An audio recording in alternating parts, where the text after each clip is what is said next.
ایک اور سوال یہ کیا گیا ہے کہ قادیانیوں کو ہر مکتبہ فکر کے علماء نے غیر مسلم قرار دیا اور اجماع امت کے نزدیک بھی وہ غیر مسلم ہے۔ اس بات پر تو کسی کو کوئی اشکال نہیں۔ میرے دو سوال ہیں اور کنفیوژن ہے اور ابھی تک کسی نے تسلی بخش جواب نہیں دیا۔ قادیانی غیر مسلم ہے تو بہرحال انسان تو ہیں، ان سے قطع تعلق مجھے سمجھ نہیں آیا، خصوصاً اس نبی کا امتی ہوتے ہوئے جس نے انسانیت اور بھلائی کا درس دیا۔ یہ آپ کا پہلا سوال ہے۔ پہلی بات تو یہ ہے کہ کسی کے جواب سے آپ کی تسلی نہیں ہوئی تو جواب اگر معقول تھا اور تسلی نہیں ہوئی اور آپ کی سمجھ میں آ گیا تھا تو بسا اوقات یہ ہوتا ہے کہ بہت سی باتیں انسان عقلاً سمجھتا ہے لیکن دل اس پر قائل نہیں ہوتا، اور بہت سی چیزیں ایسی ہیں جن میں دل اس پر قائل ہوتا ہے اور عقل نہیں مانتی۔ انبیاء علیہ الصلوۃ والسلام کے معجزات اور کتنی چیزیں، اور آپ اپنی عام زندگی میں دیکھیں، اولاد کی محبت، والدین کی محبت، یہاں پہنچ کے دماغ دل کے تابع ہو جاتا ہے، دل حکمران بن جاتا ہے اور عقل کہتی ہے یہ کام نہیں کرو، یہ کام ٹھیک نہیں ہے۔ کیا ہوتا ہے؟ انسان اپنے نفس کی محبت میں، انسان کسی کی محبت میں، اولاد کی محبت میں وہ کام کر گزرتا ہے اور دماغ اسے جھنجھوڑتا ہے کہ یہ کام نہیں کرنا۔ ایسے ہی بالکل اس کے برعکس بھی ہوتا ہے کہ انسان اپنے دماغ سے کام لیتا ہے اور سرجن کے پاس جاتا ہے اور دل نہیں مانتا کہ سرجری کرانی پڑتی ہے۔ تو یہ ضروری نہیں ہے کہ کسی بھی چیز کی تسلی کے لیے دل اور دماغ دونوں مطمئن ہو جائیں، اختلاف رہتا ہی ہے۔ دل غالب آتا ہے، اطمینان نہیں ہوتا، دماغ غالب آتا ہے، اطمینان نہیں ہوتا، تو اس لیے کوئی ایسی بات نہیں ہے۔ آدمی کو اپنے دل کو ٹھیک رکھنا چاہیے۔ انسان کا دماغ اور ارادہ دل کے کام کرنے کے ٹولز ہیں، دل غالب رہتا ہے، انسان ان اعمال کو کرتا ہے۔ آپ کی یہ بات کہ قادیانی غیر مسلم ہے تو ان سے قطع تعلق سمجھ میں نہیں آتا، تو دیکھیے ایک چیز ایسی ہے جسے آپ سوشل بائیکاٹ کہتے ہیں، شریعت میں یہ ہے یا نہیں ہے؟ یقیناً ہے، دنیا کی اور جگہوں پہ بھی ہے۔ آپ ماڈرن ورلڈ میں چلے جائیں، یہاں سوشل بائیکاٹ نہیں ہوتا؟ یقیناً ہوتا ہے۔ ایک آدمی کوئی ایسا کام کرتا ہے جو ملک اور قوم کی سالمیت کے خلاف ہے، لوگ نفرت کی وجہ سے اس سے ملنا چھوڑ دیتے ہیں۔ کوئی محلے میں ایسا کام کرتا ہے تو محلے والے اس سے ملنا چھوڑ دیتے ہیں۔ اسی طرح جب کوئی شخص حضرت رسالت مآب صلی اللہ علیہ وسلم کے بعد کسی آدمی کسی اور کی تعظیم اور محبت اور اس کی نبوت کا قائل ہے، تعظیم اور محبت تو کچھ نہیں، نبوت کا قائل ہے، کیسے ممکن ہے کہ اس سے سارے مراسم رکھے جائیں؟ کیسے ممکن ہے کہ ایسے لوگوں کا بائیکاٹ نہ کیا جائے؟ انسان ہے، یقیناً ہے۔ یہ آپ کے سوال کا دوسرا جواب ہے، اور انسانیت کے برتے انسانوں جیسا برتاؤ کرنا چاہیے، انسان ہی انہیں بھی سمجھنا چاہیے، لیکن یہ کہ وہ ان سے ایسی محبت اور تعلق پیدا ہو جائے کہ انسان کے اپنے عقیدے میں دراڑ پڑنے لگے، شریعت اس کی اجازت نہیں دیتی، اور نہ ہی ان خطرناک کاموں میں پڑنا چاہیے۔ اس کی ایک عام سادہ سی مثال آپ کے سامنے رکھیں، تمباکو جائز ہے کہ ناجائز؟ یقیناً تمباکو جائز ہے۔ یہ جتنے آپ کے بزرگان دین اور جتنے انڈینز ہیں، علماء کیا اور دوسرے کیا، یہ پیلی پتی نہیں کھاتے۔ تمباکو والا پان پورے بر صغیر میں، دنیا میں رائج ہے، سب کھاتے ہیں، اور وہ تمباکو براہ راست معدے میں جاتا ہے، اور تمباکو کھانے سے جتنی بھی تکالیف امراض پیدا ہوتی ہیں وہ سگریٹ سے زیادہ اس میں ہوتی ہیں۔ سگریٹ تو پھر کشید کرتے ہیں تو کسی واسطے سے جاتا ہے نا، دھواں ہے۔ یہ تمباکو تو بالکل اس طرح ہے، ڈائریکٹلی صحت پہ اثر انداز ہوتا ہے۔ اس کے جائز ہونے کے باوجود آپ اپنے بچوں کو سگریٹ پینے کی اجازت نہیں دیتے، کیوں؟ اور والد کے سامنے پی لے، گھر میں پی لے، اللہ کا شکر ہے ہمارے معاشرے میں اب تک کے حجاب قائم ہے، جوان بچے نہیں پی سکتے، نہیں پیتے، اس لیے کہ وہ شرم اور حیا کا ایک عنصر قائم ہے۔ باہر جا کے پی لے، باپ کو پتا چلے، کیوں منع کرتے ہیں؟ اس لیے کہ وہ کہتے ہیں یہ تو آغاز ہے نا جو بظاہر جائز ہے، لیکن اس کا انجام کیا ہوگا؟ تم نشے پہ پہنچ جاؤ۔ بہت سی چیزیں شریعت اس لیے روک دیتی ہے بالکل آغاز میں ہی کہ اس کا انجام بہت برا ہونے والا ہے۔ حضور اقدس صلی اللہ علیہ وسلم کو یہودی آتے تھے، یہ دوسری مثال ہے اس کی، اور وہ ایک لفظ استعمال کرتے تھے راعینا۔ راعی کا مطلب نگران۔ حضور اقدس صلی اللہ علیہ وسلم یقیناً اس امت کے نگران ہیں، نبی کریم صلی اللہ علیہ وسلم کا مقام اور مرتبہ ہے، اب بھی اور اس وقت بھی، کہ وہ اس امت کے لیے درد کا احساس رکھتے ہیں، روح مبارکہ تک اس امت کے واقعات کے اثرات پڑتے ہیں، اور حیات طیبہ میں صحابہ کرام رضی اللہ عنہم کی نگرانی، تربیت، یہ سب چیزیں نبوت کے فرائض میں شامل تھی۔ یہودی آ کے اس لفظ کو استعمال کرتے تھے راعینا۔ راعینا کا تو اصل مطلب یہ ہے کہ ہماری رعایت کیجئے، ہماری طرف توجہ فرمائیے، ہماری بات سنیے، مختلف ترجمے اس کے، اور وہ عین اور نون کے درمیان ایک لفظ ذرا سا کھینچ دیتے تھے، راعینا، راعینا اور راعینا۔ راعینا کا مطلب ہمارے چرواہے، گڈریے، بکریوں کو پالنے والا۔ اللہ نے منع فرما دیا، اللہ تعالی نے کہا کہ اے صحابہ رضی اللہ عنہ، جب تم لوگ رسول اللہ صلی اللہ علیہ وسلم کے پاس آؤ، لا تقولوا راعینا، تو راعینا کا لفظ آئندہ سے استعمال کرنا چھوڑ دو، ولیکن قولوا انظرنا، بلکہ یہ کہا کرو کہ اللہ کے رسول نظر فرمائیں، ادھر توجہ فرمائیے، ذرا سی ہمیں ایک بات کرنی ہے۔ یہ مختلف تراجم اس کے کیے جا سکتے۔ یہودی جو لفظ استعمال کر رہے ہیں راعینا، اور صحابہ کرام رضی اللہ عنہ جو کہہ رہے ہیں راعینا، دونوں کے معانی میں اور نیتوں میں بہت بڑا فرق ہے، ایک کفر ہے اور ایک اسلام ہے، ایک نفرت ہے اور ایک محبت ہے، ایک عزت احترام ہے، اور وہ جو وہ بول رہے ہیں وہ خالصتاً ذلت پہ مبنی الفاظ ہے۔ یہ تو پلس اور مائنس کا فرق آ گیا نا۔ اس کے باوجود اللہ نے صحابہ کرام رضی اللہ عنہ کو منع کر دیا تاکہ ایسے نہ ہو کہ حضور اقدس صلی اللہ علیہ وسلم کی والعیاذ باللہ ان کے لیے نامناسب الفاظ کا کوئی دروازہ کھل جائے۔ چیز جائز ہوتی ہے، سد للذرائع جسے فقہا کہتے ہیں، حقیقت میں اسے منع کر دیا جاتا ہے کہ آگے چل کے کوئی اور فتنہ اور فساد نہ بنے۔ جتنے بھی گمراہ فرقے ہوتے ہیں ان سے زیادہ اختلاط، ملنا جلنا، اسی لیے منع کیا جاتا ہے کہ اگر کفر کی کوئی چنگاری ادھر سے ادھر آ گئی تو پھر کیا ہوگا؟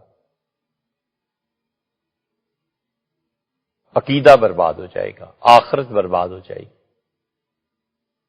اس لیے یہ جو آپ نے تحریر فرمایا ہے نا کہ وہ انسان ہے اور یہ چیزیں بالکل ٹھیک ہے، حضور اقدس صلی اللہ علیہ وسلم نے انسانیت کا سبق دیا، درس دیا، سب کچھ، لیکن ایک غیرت اور صلابت جو اپنے عقیدے کے باب میں ہوتی ہے وہ بھی ایک مستقل چیز ہے جو انسان میں ہونی چاہیے، کہ ہم اہل السنہ کے عقیدے کے علاوہ کسی ایک عقیدے کو کسی سے قبول کرنے کے لیے تیار نہیں ہے۔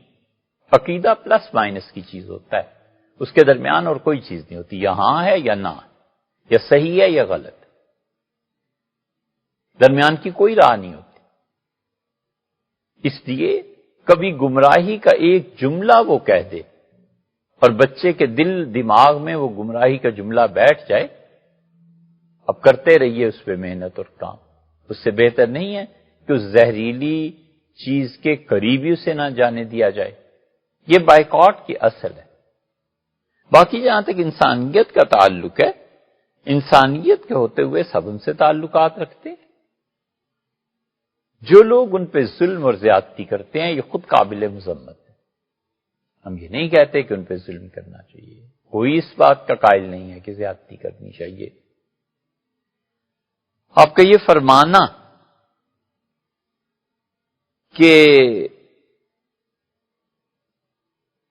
ان سے قطع تعلق، تو معاشرتی سطح پر ہمارے ہاں اب یہ نہیں رہا. اس کی ایک وجہ یہ بھی ہے کہ اب ہم مسلمانوں میں شاید اتنی غیرت بھی نہیں رہی. کوئی وقت تھا جب اتنی غیرت ہوتی تھی کہ کوئی آدمی شریعت کے عقیدے کو چھوڑتا تھا، اسے پتہ ہوتا تھا کہ سوسائٹی میرا بائیکاٹ کرے گی، اور وہ اپنے عقیدے اور گمراہی کو چھوڑ کر پلٹتا تھا. اسے احساس رہتا تھا کہ میں نے یقیناً کوئی ایسا بڑا جرم کیا ہے جو میرے بھائی بہن سب ناراض ہیں. حضرت رسالت مآب صلی اللہ علیہ وسلم نے سورہ توبہ کی تفسیر دیکھیے. اللہ نے جہاں فرمایا وَلَلثَّلَاثَةِ الَّذِينَ خُلِّفُوا، اور 3 آدمی جو پیچھے رہ گئے، ان 3 کا بائیکاٹ کیوں کر دیا تھا؟ حضور اقدس صلی اللہ علیہ وسلم کی محبت مجبور کرتی تھی خود حضرت رسالت پناہ صلی اللہ علیہ وسلم کو کہ ان لوگوں کے ساتھ تعلق کو ایک طرح سے رکھیں. وہ جو اس میں حدیث میں آیا نا، صحابی رضی اللہ عنہ کہتے ہیں جب میں نہیں دیکھ رہا ہوتا تھا تو رسول اللہ صلی اللہ علیہ وسلم نظر کرم فرماتے تھے، مجھے دیکھتے تھے، اور جب میں میری نگاہ پھرتی تھی تو رسول اللہ صلی اللہ علیہ وسلم کہیں اور دیکھنے رکھتے تھے. تو اس چشم مبارک کا ان کی طرف متوجہ ہونا اور اس نگاہ مقدسہ کا پڑھنا یہ محبت ہی تو تھی، اور کیا تھا. لیکن یہ سوشل بائیکاٹ ہوا ہے. کیوں ہوا ہے؟ اس وجہ سے کہ تم لوگوں نے جہاد سے پیچھے رہ جانے کی جو حرکت کی ہے یہ تمہیں اس مقام پہ کرنی چاہیے تھی، حتیٰ کہ اللہ نے ان کی توبہ قبول کی. آپ سورہ توبہ کی تفسیر کو پڑھیے تو آپ کو اندازہ ہو جائے گا کہ شریعت، آپ سورہ توبہ کی تفسیر کو پڑھیے تو آپ کو معلوم ہوگا کہ شریعت اس بائیکاٹ کے معاملے میں مسلمانوں سے کس بات کی توقع رکھتی ہے اور وہ اپنے ماننے والوں کو کیا سبق دیتی ہے. آپ کا یہ فرمانا کہ اجماع امت اور علماء کا اجماع کیا کسی کو غیر مسلم قرار دے سکتا ہے؟ تو یقیناً قرار دے سکتا ہے. امت کا اجماع کوئی چھوٹی سی چیز نہیں، اور خاص طور پہ ان میں ارباب فتویٰ کا اجماع کوئی چھوٹی سی چیز نہیں ہے. وہ بہت بڑی سند اور دلیل کہ پوری امت کے علماء مل کر وہ فیصلہ کر لیں. کیا یہ مان لیا جائے کہ ان میں سے کوئی آدمی پڑھا لکھا نہیں، کوئی خدا ترس نہیں، کسی کو خدا کے سامنے جواب دینے کا کوئی احساس نہیں؟ یہ سارے علماء نے مل کر جو فیصلہ کیا ہے تو اس کی وجہ یہ ہے کہ ایسی کفریہ عبارات وہاں پائی گئیں. انہوں نے قادیانیوں کی کتابوں کا مطالعہ کیا ہے اور بہت گہری تحقیق کے بعد اس فتوے کو دیا ہے کہ یہ کافر ہے. ایسے نہیں ہے. آپ نے اپنے اکابر کا طرز پوچھا ہے کہ کیا تھا، کہاں سے شروع کریں؟ صحابہ کرام رضی اللہ عنہ سے حضرت معاذ ابن جبل رضی اللہ عنہ گئے تھے یمن. حضور اقدس صلی اللہ علیہ وسلم نے یمن کو 9 ہجری میں 5 حصوں پہ تقسیم فرما دیا تھا اور 5 مختلف لوگوں کو بھیجا تھا. موسیٰ اشعری رضی اللہ عنہ کو، سیدنا علی کو، معاذ کو، ابو سفیان کو رضی اللہ عنہ. تو معاذ رضی اللہ عنہ کو یمن کے جس حصے کا گورنر مقرر فرمایا تھا وہاں پر اسود نے دعویٰ کیا تھا نبوت، یا پھر کسی اور شخص نے دعویٰ کیا تھا. تو حضرت معاذ رضی اللہ عنہ جب وہاں گئے ہیں، لوگ استقبال کے لیے ان کے آئے اور عرض کیا گیا کہ آپ تشریف فرماؤ ٹھہریں. تو انہوں نے کہا جس نے نبوت کا دعویٰ کیا ہے نا جب تک اس کا کوئی فیصلہ نہ ہو جائے میں نہیں بیٹھوں گا۔ پہلے اس کی بات کرو کہ اس شخص نے نبوت کا دعویٰ کیسے کیا۔ یہ ان کا طرز عمل تھا۔ حضور اقدس صلی اللہ علیہ وسلم نے خواب میں دیکھا کہ ان کے دست مبارک پہ 2 سونے کے کنگن رکھے گئے، اور آپ نے فرمایا میں نے پھونک ماری اور دونوں کنگن زمین پہ گر گئے۔ اس کی تعبیر دریافت کی گئی تو آپ نے فرمایا 2 آدمی نبوت کا دعویٰ کریں گے اور ان کی نبوت چلنے والی نہیں۔ مسیلمہ کذاب کا پیغام آ گیا، اور رسول اللہ صلی اللہ علیہ وسلم نے فرمایا کہ اگر سفیروں کا قتل جائز ہوتا تو میں تم سفیروں کو قتل کرا دیتا۔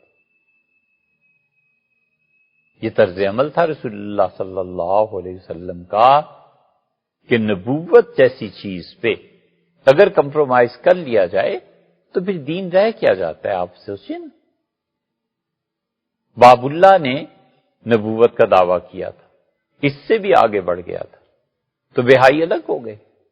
انہوں نے کہا کہ ہمارا دین ہی اور ہے، ہم تمہارے دین کو مانتے ہی نہیں، ختم ہو گئی بات۔ ایک آدمی اسلام کا بھی دعویٰ کرے، حضور اقدس صلی اللہ علیہ وسلم کی ختم نبوت کا بھی دعویٰ کرے، پھر اس میں ایک تعویل کرے کہ ایک ایسا شخص آیا اور یہ اور یہ اور یہ، تو پھر ایمان کہاں رہتا ہے؟ دین کہاں رہتا ہے؟ وہ خود تحریر کرے کہ محمد الرسول اللہ حقیقت میں میں ہی ہوں، دوبارہ آیا ہوں۔ آپ بتائیں نا اس دعوے کی آپ کیا توجیہ کریں گے؟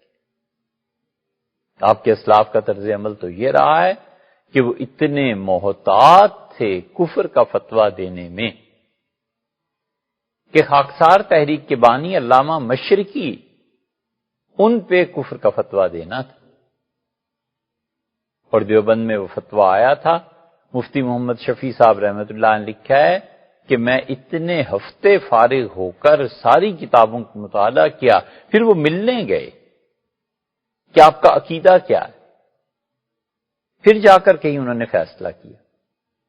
یہ کفر کے فتوے علماء جو محتاط ہیں ایسے ہی نہیں دے دیتے، انہیں ڈر ہوتا ہے اس بات کا کہ اللہ کے یہاں پوچھ ہو گئی تو اس فتوے کا خدا کے یہاں کیا جواب دینا ہے۔ تو امت کا اجماع یا علماء کا ارباب فتاوی کا اجماع بڑی چیز ہے، بہت وزن رکھتا ہے۔ سیدنا ابوبکر رضی اللہ عنہ نے کیا کیا تھا؟ انہوں نے مان لیا تھا۔ مسیلمہ کذاب کے جو ماننے والے تھے انہوں نے انہیں پناہ دے دی تھی، رہنے دیا تھا۔ یہ سب چیزیں کیا ہیں؟ اور اگر وہ کافر ہو جائیں مرتد کے علاوہ تو ان کا حکم باقی کفار جیسا ہے، لیکن یہ نہیں ہے کہ ان کے عقیدے کو مان لیا جائے، یہ نہیں ہے کہ ان کے متعلق اتنی کھلی چھٹی کوئی بھی دے دے کہ وہ حضور اقدس صلی اللہ علیہ وسلم کی ختم نبوت کا انکار کھلے بندوں کرتے پھریں اور اسلام کے شعائر کو اپنائیں، جبکہ اصل دین اور عقیدہ جو ہے اس میں وہ اسلام سے نکلے ہوئے ہوں، تو لوگ ان کو مسلمانوں کے ایک فرقے کے طور پہ تسلیم کر لیں۔ اس کی اجازت